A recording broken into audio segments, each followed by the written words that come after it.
why did these Christian missionaries come to India? Why did they leave their lives and their families behind? Why did they sail through thousands of miles and weather life-threatening storms? Why did they come? Why did they undertake this difficult voyage?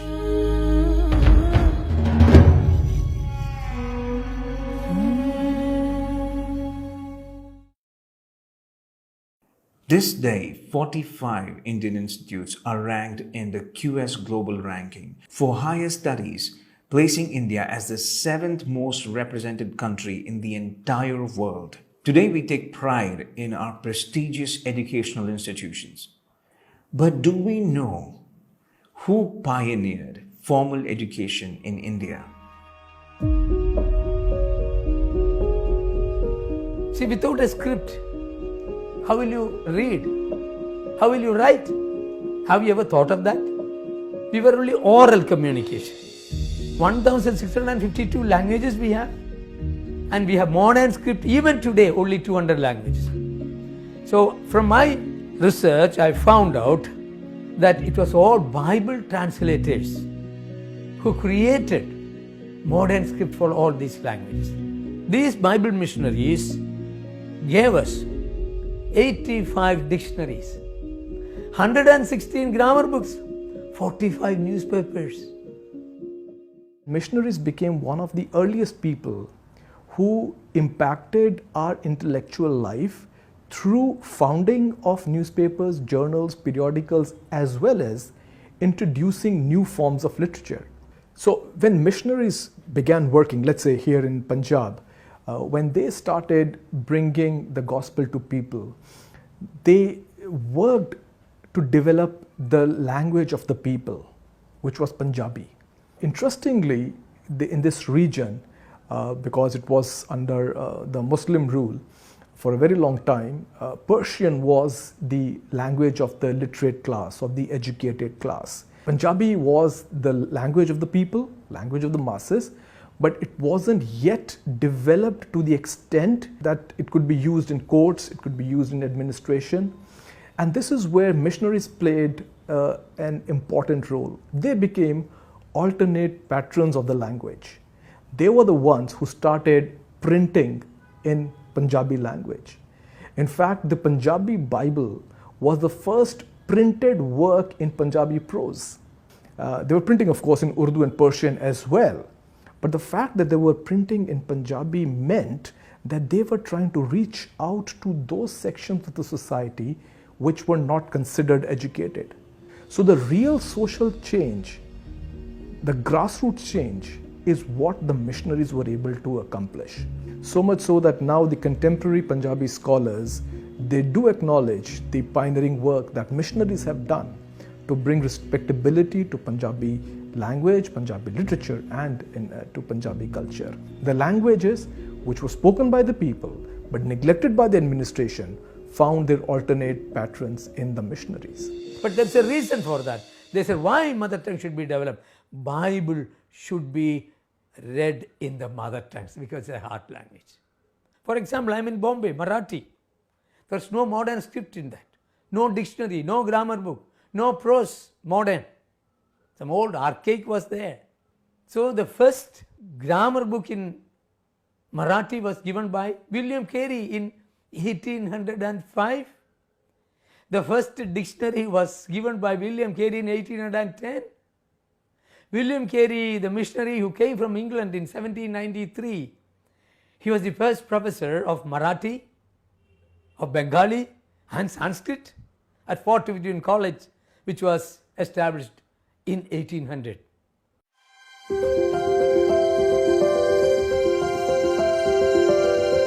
It was Pandita Ramabai who introduced kindergarten in 1890s in India. The first university in Asia was established by the Sarambur missionaries, William Ward, William Carey and Joshua Marshman in 1818 in Sarambur. So from kindergarten to the university, it's a contribution of Bible missionaries.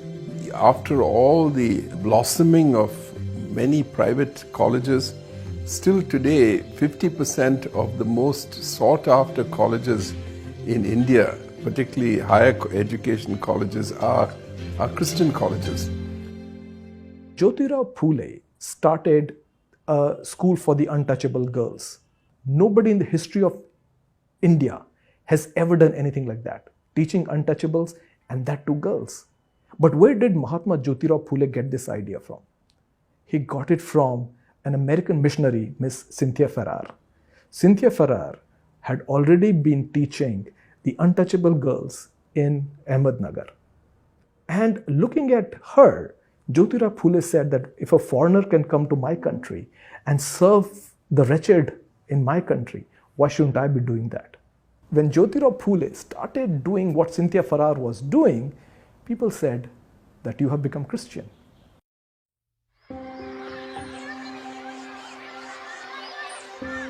The school started by Bible people, by missionaries in India, in Kerala, is known as Pallikudam. Pallikudam is next to the Palli, next to the church.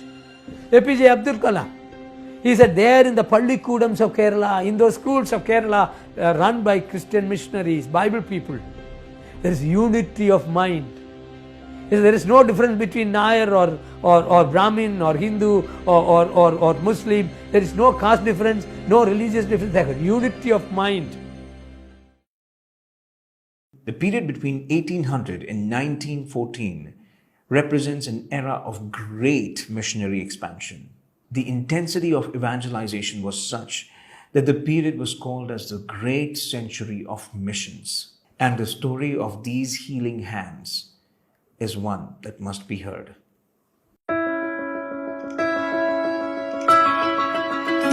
The monastic movement happened all over Europe, where there was a practice of teaching and preaching of the gospel. There was also the compulsion for them to look after the sick. And when they began to look after the sick, they had to create an antechamber, and they called that the hospice. And so people would be admitted to the hospice. And this hospice, after a while, became unmanageable. And so they became autonomous. They began to be called hospitals. And so this whole ecosystem was all developed and ready by the 11th century AD in Europe. And this whole ecosystem came to India with the advent of the missionaries. It was really the gospel which brought in the culture of care and the whole ecosystem of modern medicine that we now have. It did not exist in India, it did not exist in China, it did not exist in the Egyptian civilization, nor did it exist in the Babylonian civilization or in the Assyrian civilization, nor in Europe before the Christian era. The situation in India was such that women could not be even admitted in a hospital because admission meant that they had to stay overnight in the hospital, and that was not allowed. When they were pregnant, they had to be looked after by dais, and the dais were very illiterate. Some of the practices of the dais were very injurious. They would cut the cord and they would put cow dung on the cord. And that was the reason why neonatal tetanus was extremely rampant in the country.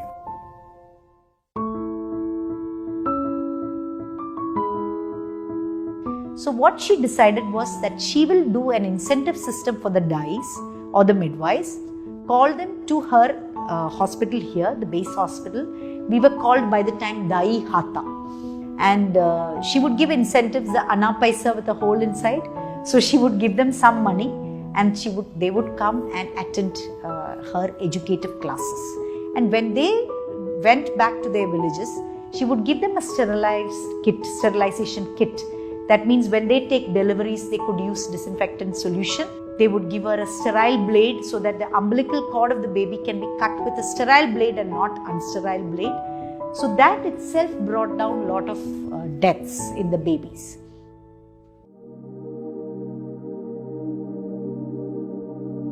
One of the reasons why Christianity fueled the development of medical mission around the world is because of its foundation. In the Gospels, there is the command to love your neighbor.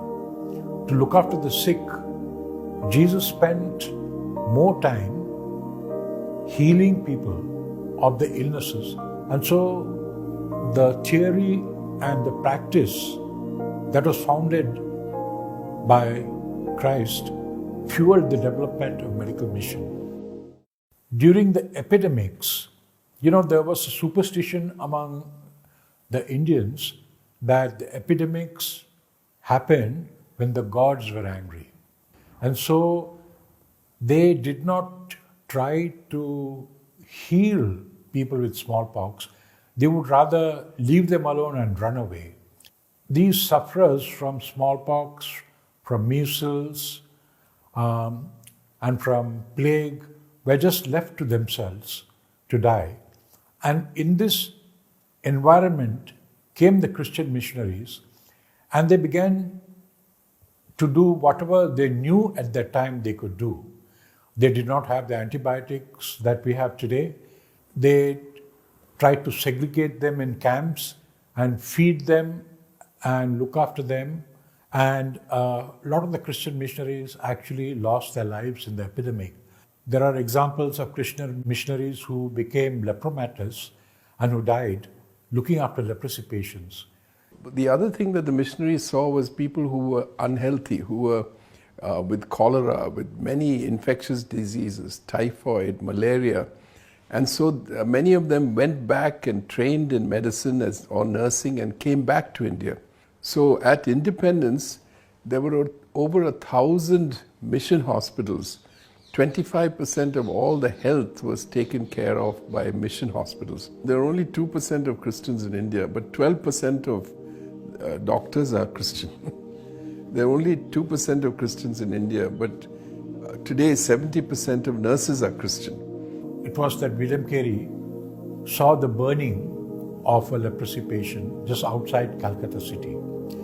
And he acted immediately, and he started what they afterwards called the leprosariums. Mahatma Gandhi himself was so impressed by the work of Christian missionaries in the field of leprosy that he said, look at the Christian missionaries, how they have served the leprosy patients. Should we not also emulate them? A single woman in those days to come to a strange country, strange people, strange language, she persevered. That is what we should learn from her. In her own handwriting, Dame Edith Brown's handwriting, there is this famous thing which says, the master said, come, follow. That was all. In 1794, William Carey was riding in Malda when he noticed a basket hung in a tree with an infant exposed. Only his skull remained, and the whole body was devoured by white ants. This horrendous act of child sacrifice had been committed with religious fervor by her own mother. By passing laws declaring infanticide as murder and the abolishing of the sati custom in Calcutta, missionaries defended the helpless. But they just didn't work on the surface level to eradicate evil. They knew that for a society to change, the hearts of men need to be turned.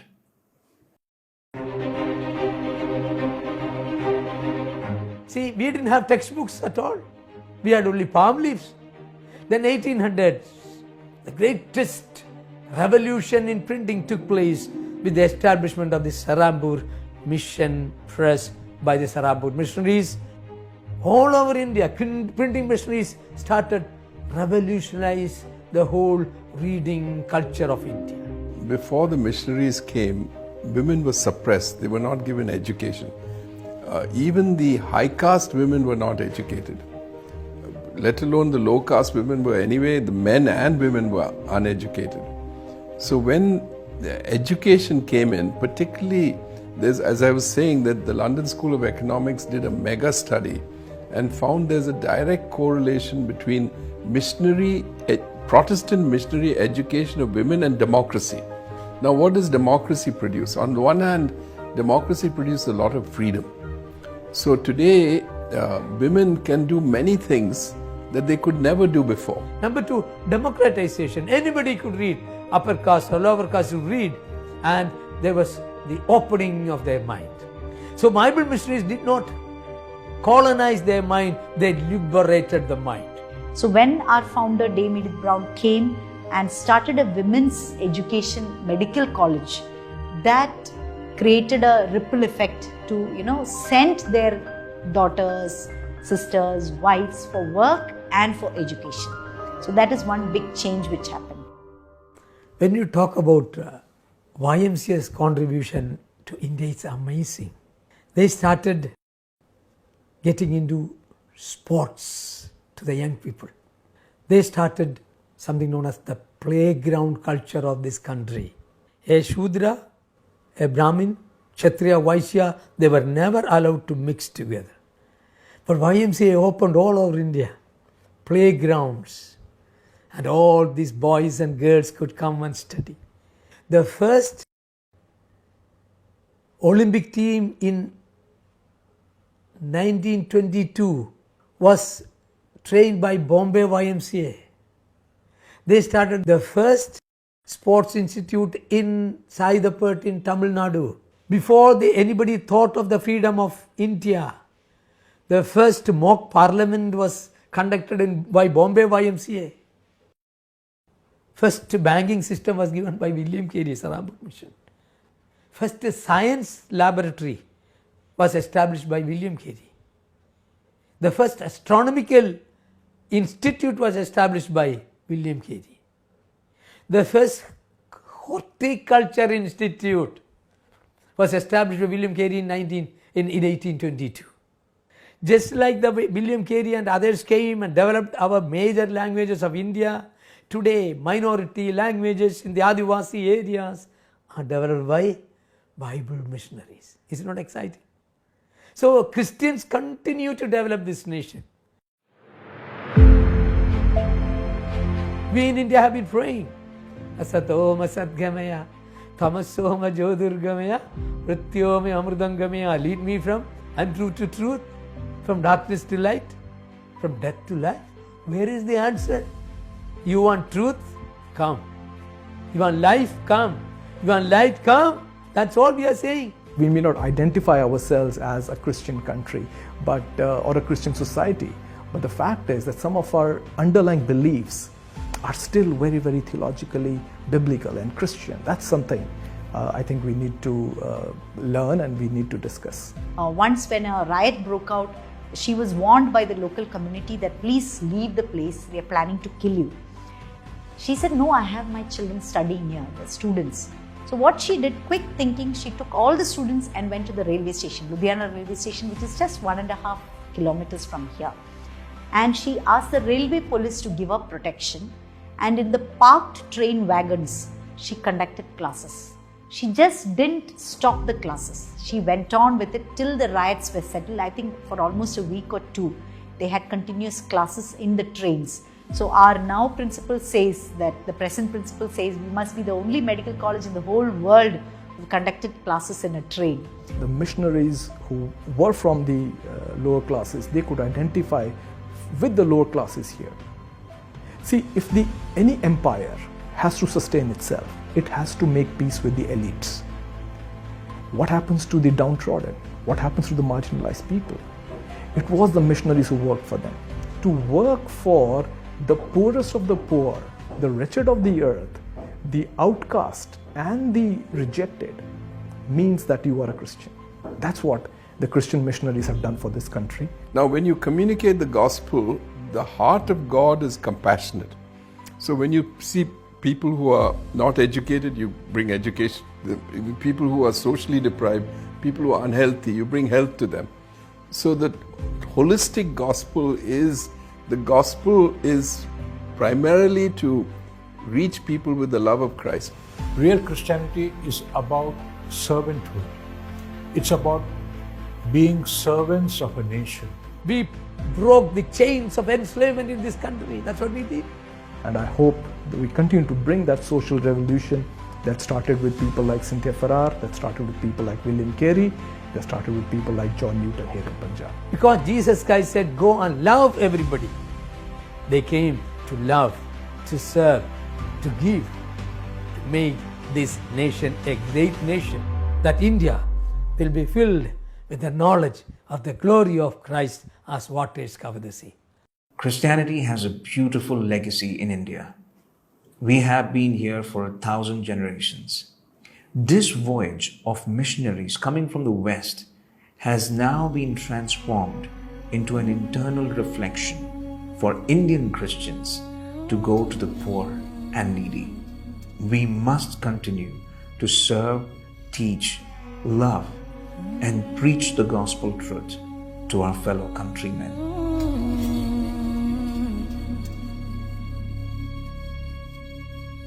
Today